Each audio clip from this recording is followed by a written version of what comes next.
तो इससे पहले कि आप वीडियो छोड़कर भाग जाएं, देखो यार वीडियो पे आप क्यों आए हो, मुझे पता है, मुझे सब कुछ पता है, इसलिए आपको जो चाहिए वही हम देंगे। फालतू और बेकार की बातें नहीं करेंगे क्योंकि आपका टाइम बहुत ही कीमती है। सबसे पहले तो हम आपको साफ साफ क्लियर बता देते हैं कि अगर आपको मैथ में कुछ भी नहीं आता या कुछ भी नहीं पढ़ाई किया है तो क्या करेंगे अपने एग्जाम में, वो भी मैं इस वीडियो में बताऊंगा। और अगर आपको मैथ में कुछ कुछ आता है तो अपने एग्जाम में 15 से 20 नंबर एग्जामिनर के हाथों से ज्यादा कैसे बढ़वा सकते हैं, वो भी मैं इस वीडियो में बताऊंगा। मान लीजिए एग्जाम के बाद आपका कॉपी चेक करेंगे एग्जामिनर और वहाँ पे आपका मैथ में 70 नंबर आ रहे हैं। एग्जामिनर आपका कॉपी चेक कर रहे हैं, कॉपी चेक कर लिए और वहाँ पे आपका मैथ में 70 नंबर आ रहे हैं। लेकिन मैं जो इस वीडियो में बताऊंगा अगर आप वो अपने एग्जाम में किए रहेंगे तो आपको 70 की जगह पे 85 से 90 नंबर एग्जामिनर देंगे। मतलब आपको 15 से 20 नंबर ज्यादा मिलेंगे एग्जामिनर के हाथों। अगर आप इस वीडियो को पूरी देखकर वो सारी बातें समझ लेते हैं तो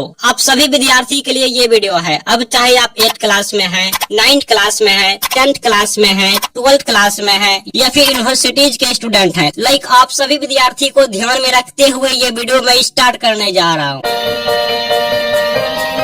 मान लीजिए आप एग्जाम देने गए, एग्जाम में आपको क्वेश्चन पेपर दिए गए।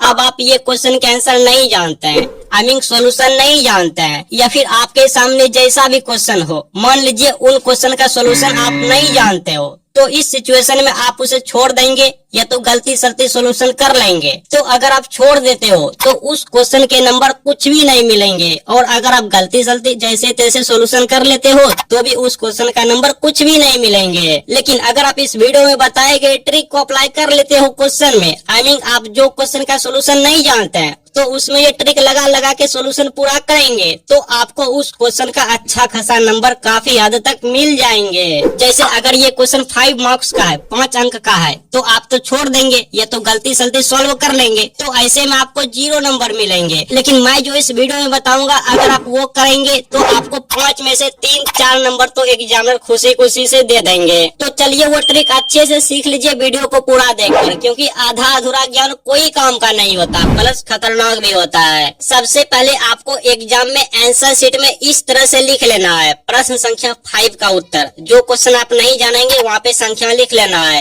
प्रश्न संख्या 5 का उत्तर, ठीक है। बिकॉज हम 5 का आंसर यहाँ पे देने वाले हैं, 5 का सोल्यूशन करने वाले हैं। इंग्लिश मीडियम वाले स्टूडेंट इस तरह से लिखेंगे, आंसर ऑफ क्वेश्चन नंबर 5। उसके बाद फर्स्ट स्टेप में आप क्वेश्चन को ही लिखेंगे बट सही तरीके से। वो कैसे, तो सीखिए। तो मैंने फर्स्ट स्टेप में यहाँ पे लिख लिया है, बट यहाँ पर क्वेश्चन में सिद्ध करें लिखा हुआ है, तो मैं यहाँ पे आंसर शीट में लिखा हूँ सिद्ध करना है, बाकी सेम टू सेम लिखना है। सेकंड स्टेप में क्वेश्चन में जो दिया है उसको ये उठा के लिख देना है। तो यहाँ पे क्वेश्चन में दिया है a बराबर a का मान दिया है और b का मान दिया है, तो मैंने a का मान और b का मान आंसर शीट में लिख लिया। कुछ इस तरीके से सब कुछ आपको क्वेश्चन से ही लिखना है। उसके बाद लिखना है सिद्ध करना है a b not equal to b a, question को ही देख कर लिखना है। अब आपको यहाँ से a b को उठाना है और यहाँ पे लिखना है, तो हम यहाँ पे a b लिख दिया और यहाँ पे a की जगह पे a का मान रखना है और यहाँ पे b की जगह पे b का मान रखना है, कुछ इस तरीके से। अब आपको ba को उठाना है और यहाँ पर लिखना है, तो मैंने लिख लिया ba। अब पहले क्या है, पहले b है, तो पहले b का यहाँ पे मान लिखेंगे। ऊपर में यहाँ पे हमने नोट किया है b equal to a equal to, तो पहले यहाँ पे b का मान लिखे, फिर a है तो फिर a का मान लिखे, कुछ इस तरीके से।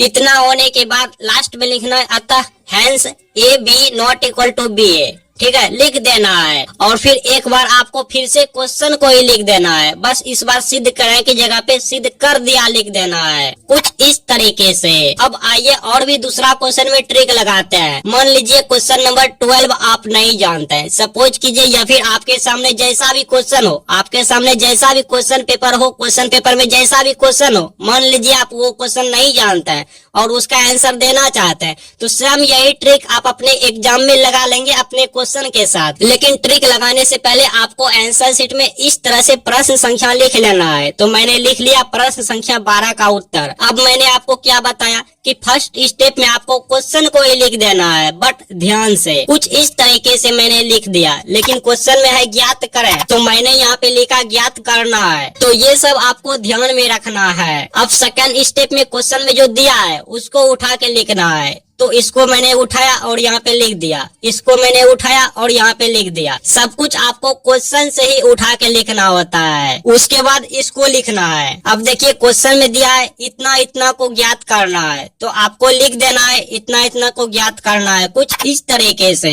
अब आपको यहाँ पे जो a गुना जो b दिख रहे हैं और ऊपर में तीर चिन्ह दिख रहे हैं, तो नीचे स्टेप में आपको इसको लिख देना है। जैसे है क्वेश्चन में वैसे लिख देना है। आपको अपने मन से अपने दिमाग कुछ भी नहीं लगाना है। जैसे क्वेश्चन में a और ऊपर पे यहाँ पे तीर चिन्ह है, गुना है, फिर b है, b के ऊपर तीर चिन्ह है, तो आपको इस तरह से लिख देना है बराबर देके। अब पहले a है तो पहले a का मान रख देंगे जो हमने ऊपर में यहाँ पे नोट किया है। पहले a है तो a का मान रखेंगे, फिर यहाँ पे गुना का चिन्ह है तो यहाँ पे गुना का चिन्ह देके, b है तो b का मान रखेंगे जो कि हमने यहाँ पे ऊपर में नोट किया है। इसको उठा के यहाँ पे रख देना है कुछ इस तरीके से। और लास्ट में क्वेश्चन को ही एक बार फिर से लिख देना है। अब देखिए क्वेश्चन में है ज्ञात करें, तो आपको ज्ञात करें की जगह पे लिखना है ज्ञात कर दिया, कुछ इस तरीके से। तो इसी तरह हमारे चैनल पे बहुत से ट्रिक अवेलेबल है, आप चैनल पे जाके सभी वीडियोज को देखिए।